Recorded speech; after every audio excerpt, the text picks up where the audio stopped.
Actually என்னோடய ஃப்ரெண்ட்ஸோட Christmas விஷஸ்லாம் நான் பார்த்தேன். அதில் எல்லாத்துலேயுமே வந்து கிறிஸ்மஸ் ட்ரீ தான் பெருசாக இருந்துச்சு. அங்கே ஜீசஸே இல்லை.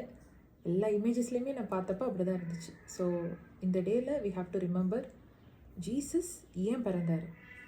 நம்ம செய்கிற பாவத்துக்கு ஆடு பலி கொடுத்தோம், மாடு பலி கொடுத்தோம், ஏதேதோ பலி கொடுத்தாங்க. பட் ஆனாலும் நம்ம செஞ்ச பாவங்கள் எக்கச்சக்கம். டெய்லி செஞ்சுக்கிட்டே இருக்கோம். ஒரு சின்ன பொய் கூட பாவங்க.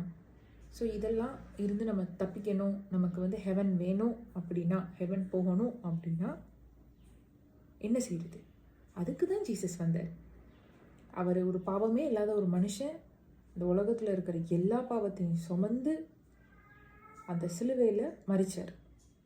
ஸோ அதை நம்ம நம்புகிறப்ப எனக்காண்டி தான் அவர் செத்தாருப்பா அப்படின்னு நம்பி அவரோட ரத்தம் என்னோட பாவத்தை கழுவிடும்ப்பா அப்படின்னு நீ உணரணும். அதுதான் கிறிஸ்மஸ், ரைட்? ஸோ சந்தோஷமாக இந்த கிறிஸ்மஸ் டைமில் நம்ம அதை மைண்டில் வச்சு ஜீசஸ்க்கு ஹாப்பி பர்த்டே சொல்லி செலிப்ரேட் பண்ணுவோம்.